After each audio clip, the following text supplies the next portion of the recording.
The comments and statements made within the show are the opinions of the commentators and their guests and have not been evaluated by the FDA and are in no way an attempt to diagnose, treat, mitigate, cure, or prevent any disease or illness. The contents of the show are not to be construed as medical advice. If you have a health condition or health concern, please contact a licensed qualified healthcare practitioner. Hi, my friends. Nan here. I thought I'd take a quick moment with all of you to explain our rebranding from the Supplement Super Sleuth to Herbal Answers with Nan. It probably seems obvious to all of you, but when Crystal and I tested our market about what types of responses people had to our name, we received some really great feedback. Hence, who says hence, right? But hence the change to Herbal Answers with Nan. The Supplement Super Sleuth was originally created as animation characters to be a fun manner in a way to reach our young people who wanted support around healthy lifestyle and natural choices. Yes, they exist, all right? There are young people who are interested. And I really wanted to help encourage them in healthy self-care.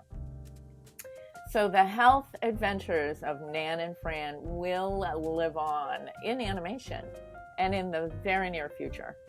So Crystal and I will keep you posted on the developments, and you can find initial posts of their natural health sleuthing on the Water's Edge Wellness website. And Herbal Answers with Nan will continue on as our permanent branding for the podcast and for the soon-to-be-released app, which will be released later this first quarter. So keep your eyes. And as usual, I'll be doing this podcast a couple of times a month, and I'll be sharing perspectives on herbs and supplements and ideas around natural health and healing. Sometimes I'll be interviewing key people and thought leaders in the natural health industry to hear their knowledgeable perspectives. It's always great to have more than one brain on things, right? One mind. Right? So today we'll be airing our newest segment, which is entitled, What's Old is New Again. And that's a segment where I share historical, not hysterical, but it could be hysterical too, information on the weird and lost healing therapies of old. Sometimes those therapies may be having a renaissance in an updated, modern manner. And today's focus will be on the ancient practice of fasting and purification, known today as cleanses. So I'm really kind of excited to share this with all of you because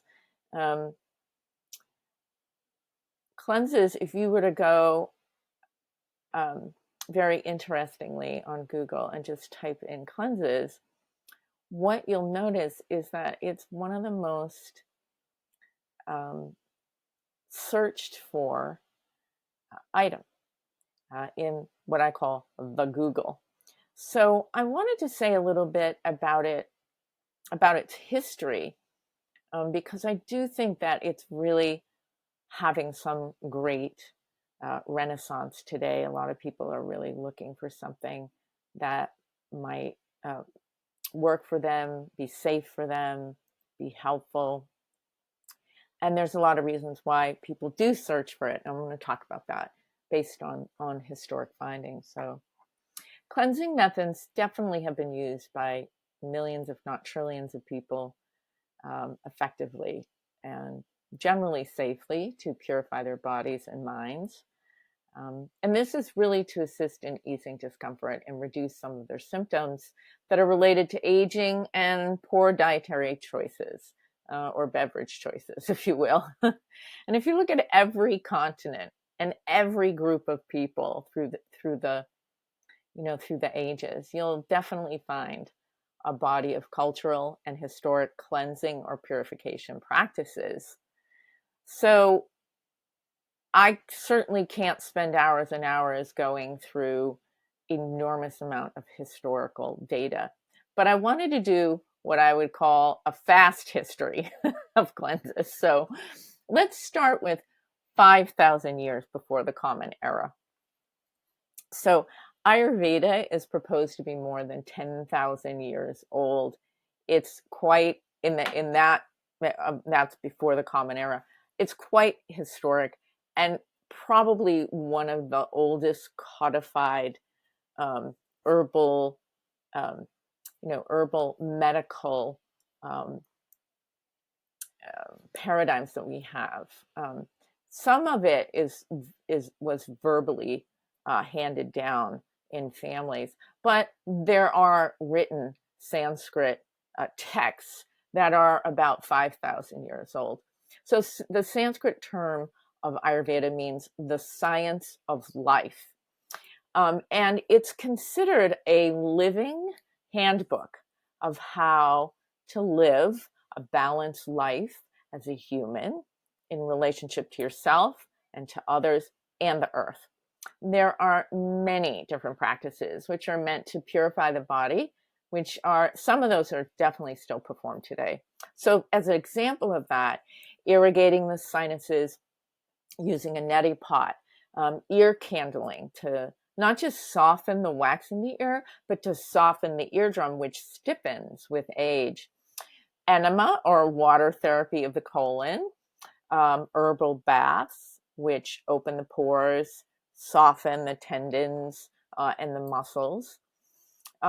Fasting and purging practices, which assist in rapidly correcting poor dietary and beverage choices, or help with exposure to harmful items in our environment, food. That's been an ongoing issue. Even 2,000 years ago, there were issues with lead and other items that were poisons, right? So these kinds of purification practices in Ayurveda were meant to be performed on a regular basis throughout the year. So 2 times a year, 3 times a year, 4 times a year. And they were not to be replaced for seeing your Ayurvedic physician for acute health issues, but they were there. They were put in to assist the people with some level of responsibility around their body to reduce the risk of acute or advanced health issues. In India, these practices do go on today, and they live right alongside modern medicine in a rather symbiotic relationship. Okay, so let's move the clock forward in history to 2,000 years before the Common Era. And let's turn to the Dead Sea Scrolls. There's some findings in there that I wanted to share with you. We do see descriptions of purification practices in the Essene texts in the Dead Sea Scrolls. And according to these texts, there were purification practices that were bound to nature, to cleansing of the body, mind, and spirit.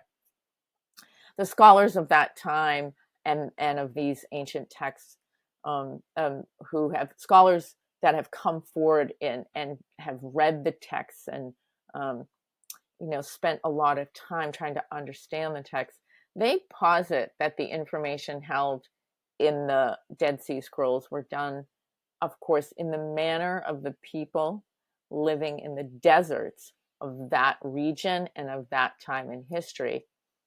And some of the instructions that were given were given in a way to help the people of that time to live in harmony with themselves, others, and the earth.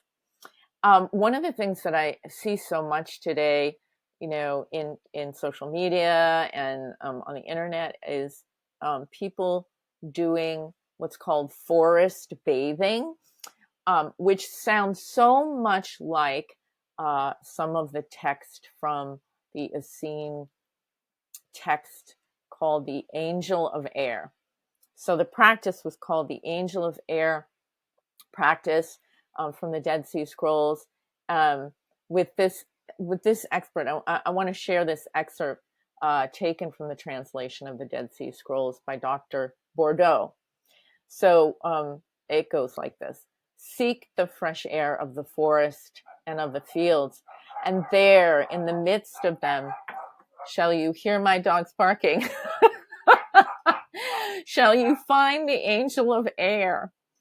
Put off your shoes and your clothing and suffer the angel of air to embrace all your body. Then breathe long and deeply that the angel of air be brought within you. So when I read those texts, I just think that sounds so lovely. Lovely to me. How about you? So very little is known about the details of the 3 angels of purification written in the text in the Dead Sea Scrolls, but detailed instructions of what reads very much like an enema is described also in the portion of the text called the Angel of Water. This excerpt is taken again from the translation of the Dead Sea Scrolls by Dr. Bordeaux. Seek therefore a large trailing gourd, having the stalk the length of a man. Take out its innards and fill it with water from the river, which the sun has warmed. Hang it upon the branch of a tree and kneel upon the ground before the angel of water, and suffer the end of the stalk of the trailing gourd to enter your hinder parts, that the water may flow through your bowels. Afterwards, rest kneeling on the ground before the angel of water, and pray the angel of water that he will free your body from every uncleanliness and disease. So that's a bit graphic, I know. However, it is historic and quite possibly depicts the practice of water enemas for internal cleansing in the deserts in the Middle East. So, and that would not be surprising to me because Ayurveda, which precedes the writing of the Dead Sea Scrolls, did practice, different types of enemas. Okay, moving the clock forward to 800 years before the Common Era, in Asia, it is said in older texts, upon seeing someone new in a practice, the formula Yuju Wan, escape the restraint pill, or the stagnations relieving pill, was given to remove the 5 types of stagnations and open a way for healing to begin. So traditional Chinese medicine also had their ways to cleanse and purge in the face of what they called accumulations. And some of these formulas do endure today. In 1143 through 1154 AD, Zhu Shuwei wrote prescriptions of formularies. That's a text that prevails even today. Prescriptions for formularies for universal relief, and was the first to record case studies behind his prescription. So his herbal formulas he would test, and then he'd write down the case studies to take notes on how they did and how the prescription did for the case. So, and it is there that we first see the nascent idea of dispersing the 5 stagnations. And his original prescriptive formula, which became the base formula for stagnations relieving pill, also known as escape restraint pill. So stagnation relieving pill is given to all patients by master Chinese herbalists as a part of their initial herbal treatment. So that it was taken twice daily, either one day or up to a week prior to the use of any other formula, regardless of the symptoms. And really, it was their surefire way of removing obstruction or accumulations, which then eventually helped the physician to wipe the slate clean with the patient in order for other herbal formulas to work or balance out the patient, right? There was also a bland diet of rice porridge and tea with some light fasting and hot baths, provided those could be arranged, because those were hard to get at that time. And then that would ensure that all the accumulations were removed and the patient can then really take in the formulas that would eventually balance them out. So in these ways, cleanses were practiced in the Far East of what's called the middle period of the Qing and Song dynasties. And they prevail to this day. It's really interesting. It is really, to me, interesting to note that through the ages, cleansing and purification of the body has endured. And it is reflective of the environment, the resources available, cultural beliefs of the people, and the time in history, right? And there are a couple of golden threads that I feel I've recognized in looking at the historic documentation of cleansing and purification. And that's this. I see cleansing and purification of the body is performed cyclically and with intention. The culture, environment, and age in history created differences in practices. However, some of the practices which seem to have this subjective positive outcome for people on a grand scale have endured to the present time. Historic precedent does not always align with safety and efficacy or accuracy to outcome. However, I think the desire to find ways to lighten the burdens of our body and our mind and our spirits really come naturally to all of us in the human race. And we do see it recorded in history, and it's pretty long history. So said simply, I don't think we can help ourselves, we all have this deep quest to unburden our bodies and to find a safe and natural method to do so. I think it's as natural as yawning or sneezing, right? I think it's our birthright to want to clean our house. And so we shall. It is my professional opinion that cleanses or purification practices are best done supervised by a clinical herbalist, a naturopath or functional medicine physician, chiropractor, acupuncturist, any of those that are trained in leading safe cleanses. Some of those professionals don't agree with purification and cleansing, and some are very supportive and are well trained, have a lot of experience in it. So I think because it's a general practice, some people feel nervous about it. I can understand that. Again, I feel it's really important to have someone watching over you who has done them before, or is trained in that, and that way you're protected. If something weren't to go right, or if you weren't feeling good, they could help you disengage from the cleansing or purification that you're doing. Or if you're doing great, you can get encouraged, because they're not easy. You have to give up so much, and you really do have to abstain from a lot of things that you love in order to get through the cleanse.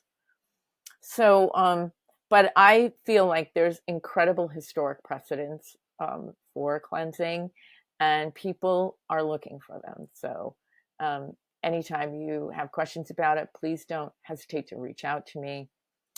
Okay, so this episode is fast coming to close, and if you're wondering who I am, I'm Nan. I've had a complementary health and herbal clinic, both part-time and full-time, for about, a little more than 30 years, on top of everything else I've done in my life.